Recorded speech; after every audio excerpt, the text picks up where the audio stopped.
The ground in southern Japan is shaking again, and it is shaking a population that has not slept in 5 days. A magnitude 5.2 earthquake struck off the coast of Miyazaki hours ago. It came from 26.2 kilometers below the Philippine seafloor. That epicenter sits roughly 100 kilometers from Kumamoto, where a magnitude 7.1 earthquake killed 36 people 5 days ago. Tonight, 9,228 people are sleeping in 229 evacuation shelters, and 79,100 households still have no running water. This is not a random tremor. Something significant is happening beneath southern Japan. Today, we are going to break down exactly what shook Kyushu this morning. We are going to explain why scientists are warning of more strong quakes this week. And we are going to look at what the data says about the fault system waking up beneath these islands. Before we go further, one honest question for you. Have you ever felt an aftershock in the days after a major quake? Did you sleep indoors that night, or did you sleep in your car in a parking lot the way thousands of people in Kumamoto are sleeping right now? Tell us in the comments. That answer matters for this story. If you want to follow this fault story as it develops, subscribe to the channel. This fault story is not finished. We are going to follow every JMA update, every aftershock, and every scientific reading coming out of Kyushu this week, hour by hour, without shortcuts. No guessing, no dramatizing. Just the facts, the science, and the real stakes for the people living on this fault line right now. The Miyazaki coast is quiet at this hour. Fishing boats sit tied at the docks. The sea is calm. And then, just after dawn, the seafloor moves. The Japan Meteorological Agency logs the event within seconds. Magnitude 5.2, depth 26.2 kilometers beneath the Philippine seafloor. Magnitude is a measurement of how much energy an earthquake releases underground. Each whole number up is roughly 32 times more energy than the one below. So a 5.2 is not small. It is the kind of shake that rattles cabinets across an entire island. The shaking spreads fast across Kyushu. People in Miyazaki City feel it clearly. People in Kagoshima feel it. Some people in Kumamoto feel it. And for them, it is the worst possible feeling because they have been feeling the ground move for 5 days already. No damages reported. No injuries are reported. No tsunami warning is issued. On any other day, in any other week, a 5.2 offshore quake in Japan is a routine event. This is not any other week. The United States Geological Survey logs the event. The European Mediterranean Seismological Center logs it. Germany's GFZ Potsdam logs it. 3 independent monitoring agencies on 3 different continents record the same seafloor movement within minutes of each other. The depth matters here. 26.2 kilometers is shallow enough for the energy to reach the surface with force, but deep enough that the seafloor itself is not deformed in a way that would push water. That is why there is no tsunami. That is also why the shaking is felt so widely. The epicenter is the point on the surface directly above where the earthquake started underground. This morning's epicenter sits about 100 kilometers from Kumamoto City. In a country the size of Japan, 100 kilometers is nothing. It is the distance a car covers in an hour on the expressway. It is close enough that seismologists cannot yet say whether this quake is a separate event or whether it is part of the same regional stress adjustment that started 5 days ago. The Japan Meteorological Agency, which is called JMA, has kept its aftershock warning active for a full week from the July the 28th main shock.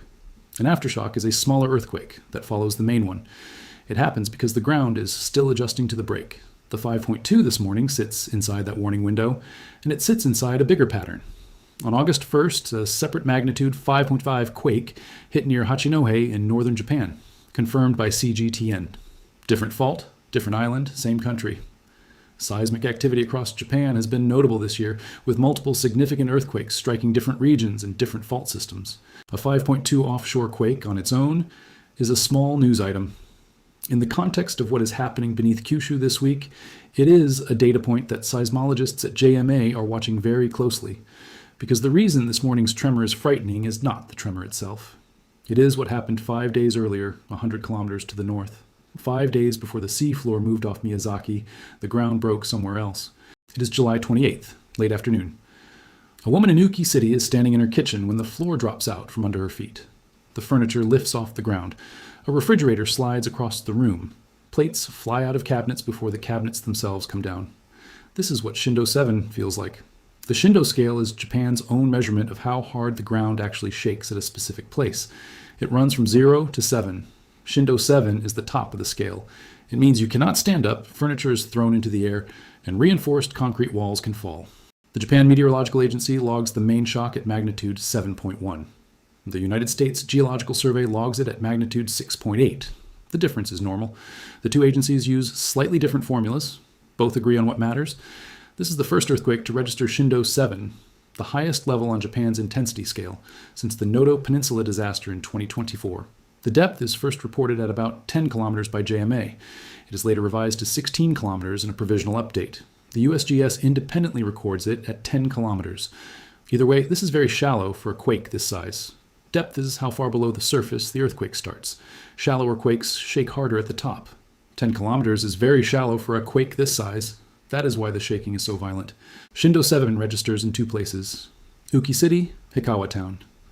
In both places, older wooden houses collapse in seconds. In Yatsushiro, at the Nippon Paper Industries mill, a tall factory chimney comes down onto a worker area during the afternoon shift. At least 8 workers are killed. It is the deadliest single site in the first hours. The mill has stood for decades. The chimney was inspected, and still the shaking is enough to bring it down. Then, 80 minutes after the main shock, a second disaster. In Kashima, at the Aeon Mall, a ruptured gas line ignites. The explosion tears through the ground floor. 7 people are killed. Rescue crews arriving at the mall are still coordinating on the main shock. They are not ready for a second event. Nobody is.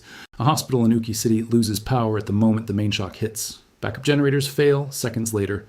The building itself is intact, but without power, the hospital cannot function. Patients on ventilators have to be moved by hand. A second hospital, further from the epicenter, takes in 86 injured patients that night. 3 of them are in serious condition. That hospital then suspends new admissions.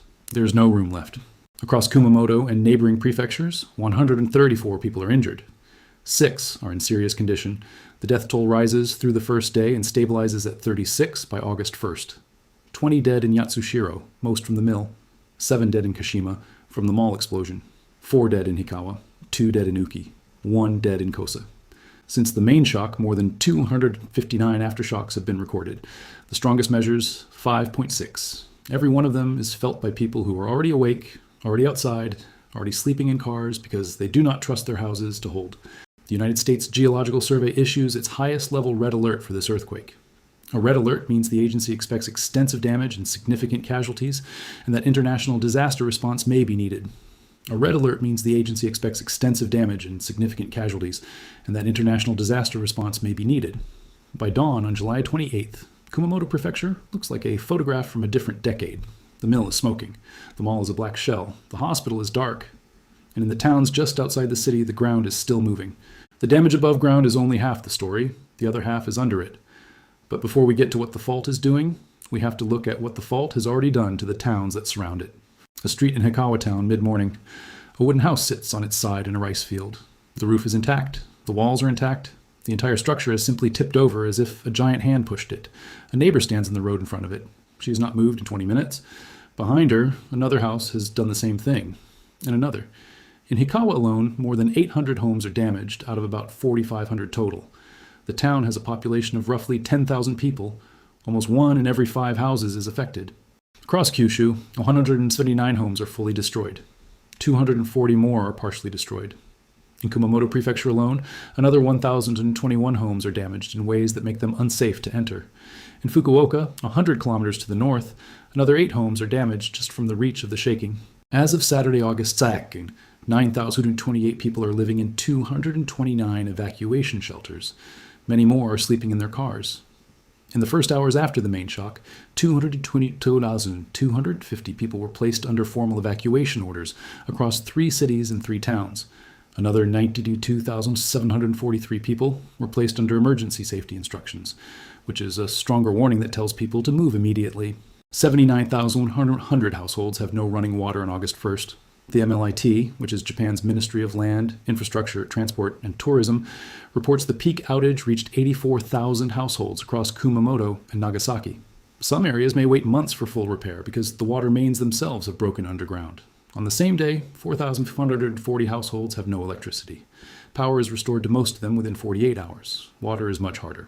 Self-Defense Forces trucks arrive with tanks of drinking water. The ration is 3 liters per person per day. 3 liters is what a healthy adult needs to survive in ordinary weather. It is not enough for washing. It is not enough for cooking. And the weather in Kyushu is not ordinary this week. Forecast temperatures approach 40 degrees Celsius, which is 104 degrees Fahrenheit. For evacuees sleeping in cars, that heat is a second disaster. Doctors are already warning about heat stroke deaths among older survivors. In Kumamoto City itself, the castle takes new damage. Kumamoto Castle is one of Japan's 3 great castles. It was still being rebuilt from the 2016 earthquakes. Several stone walls that had been restored, section by section, over nearly a decade, come apart again. The full restoration was not scheduled to finish until 2052. That timeline is now longer. The Kyushu Expressway shows visible damage in multiple places. Overpasses split apart at the seams. A bridge in Yatsushiro loses its pedestrian section entirely. The Kyushu Shinkansen, which is the high-speed bullet train, partially resumes service between Hakata and Kumamoto within days. The section south from Kumamoto to Kagoshima Chuo stays closed. There is no timeline for reopening. 3 nuclear power plants operate on Kyushu. All 3 report no abnormalities after the main shock. Reactor cooling systems remain intact. The reports are checked and rechecked by regulators. The U.S. Embassy in Tokyo issues a natural disaster alert for American citizens in the region, telling them to follow local evacuation instructions and to avoid the affected prefectures unless travel is essential. This is the visible damage: roofs, walls, water mains, roads, castles. But under all of it, the ground itself is still moving. To understand why scientists are worried, you have to look at the fault, not the map. Beneath southern Japan, 4 tectonic plates meet in one of the most complex seismic zones on Earth. Japan sits directly on the Ring of Fire, which is the horseshoe-shaped belt around the Pacific Ocean, where about 90% of the world's earthquakes happen. What broke on July 28th is a specific type of fault. The Kumamoto earthquake is a crustal earthquake. A crustal earthquake happens in the rigid outer layer of the Earth, usually shallow and close to cities. That is the opposite of a subduction zone earthquake. A subduction zone is a place where one giant piece of the Earth's crust is sliding underneath another. Subduction quakes are the biggest in the world. Crustal quakes are smaller in raw energy, but because they are shallow and close to where people live, they can be more destructive per unit of energy than a subduction quake far offshore. The July 28th main shock started 10 kilometers below the surface. That is very shallow. When the ground broke, the energy did not have far to travel before it hit houses and roads and hospitals. That is why Shindo 7 registered at 2 separate places on the surface. It is also why the aftershocks are so intense. Every readjustment of the broken fault sends fresh energy up through the same shallow layer. The aftershock zone tells seismologists the size of the rupture. As the aftershocks are mapped, they cluster along a line about 50 kilometers long. That line stretches from south of Yatsushiro up toward Kumamoto City. That is the outline of the fault that actually broke. It is a strip of underground rock 50 kilometers long, and it did not just crack in one point, it slipped along the whole length. JMA has issued a formal warning. Prepare for aftershocks up to Shindo 7 for 2 to 3 days after the main shock. Remain vigilant for a full week. A JMA official has stated publicly, since there were strong quakes in this area in the past, which subsequently caused a series of strong temblors, please be on alert for up to Shindo 7 for around a week, especially for the next 2 to 3 days. There's a reason JMA is using that exact language. It is not general caution. It is a direct reference to what happened in 2016. In April of that year, a magnitude 6.5 quake hit Kumamoto. People treated it as the main shock. They went back inside their damaged homes to check on their belongings. 28 hours later, a magnitude 7.3 quake hit the same region. That second quake was the real main shock. The 6.5 had been the foreshock. Many of the 277 deaths from the 2016 disaster happened in that 28-hour window in homes that people believed were the worst-case scenario. JMA is not calling the July 28th quake final. It cannot. There is no way to know yet whether this is the main shock or another foreshock. That is why the warning stays active for a week. There is one more precedent. In August 2024, a magnitude 7.1 quake struck in the Hyuga Sea, just off the same Kyushu coast where this morning's 5.2 tremor was recorded. That 2024 quake triggered Japan's first ever Nankai Trough megaquake advisory. The advisory was lifted after 1 week because no follow-on quake happened in the expected window. But the fact that it was issued at all changed how JMA communicates with the public. This week's warnings sit on top of that history. There is a bigger fault running beside this one. It is the one nobody wants to talk about. From Kumamoto, follow the coastline east and south, past Miyazaki, past Kochi, past Wakayama. That deep trench in the water, running parallel to Japan's Pacific coast, is called the Nankai Trough. It is where the Philippine Sea Plate is diving under Japan. It has been building pressure for 80 years. The Nankai Trough is a subduction zone. It produces Japan's biggest earthquakes. The historical record is remarkably clear. Nankai megaquakes have occurred roughly every 100 to 200 years for the past over 400 years of recorded history. The last pair happened in the 1940s. In 1944, a magnitude 8.1 quake hit the eastern segment. In 1946, a magnitude 8.3 quake hit the western segment. 80 years have passed since. Japan is now inside the expected recurrence window. The Japanese Earthquake Research Committee, which is the official government body that tracks this, currently estimates a 70 to 80% probability of a magnitude 8 to 9 Nankai Trough earthquake within the next 30 years. That number is not a headline. It is an official government forecast, updated regularly, published in plain view. To understand what magnitude 8 to 9 means, look at the 2011 Tohoku earthquake. That quake was magnitude 9.0. It killed more than 15,000 people. It triggered a tsunami that overwhelmed the Fukushima Daiichi nuclear plant. A Nankai Trough event in the same magnitude range would strike a stretch of coastline that includes some of Japan's most densely populated cities. Government modeling puts the potential death toll, in a worst-case scenario, in the hundreds of thousands. This week's earthquake in Kumamoto is not a Nankai Trough earthquake. It is on a different fault. But seismologists watch every large event in this region for one reason. Stress in the Earth's crust does not stay in one place. A rupture on one fault can change the load on another. That is why the 2024 Hyuga C quake triggered a formal Nankai Trough advisory. It is why researchers at JMA are running the same calculations again this week. Prime Minister Sanae Takaichi has called the current rescue effort a race against time. Thousands of self-defense forces personnel are mobilized in Kumamoto right now. Beyond the immediate search and rescue, the government is quietly reviewing readiness for a much larger event. Emergency stockpiles, evacuation routes for coastal cities, tsunami wall heights along the Pacific coast.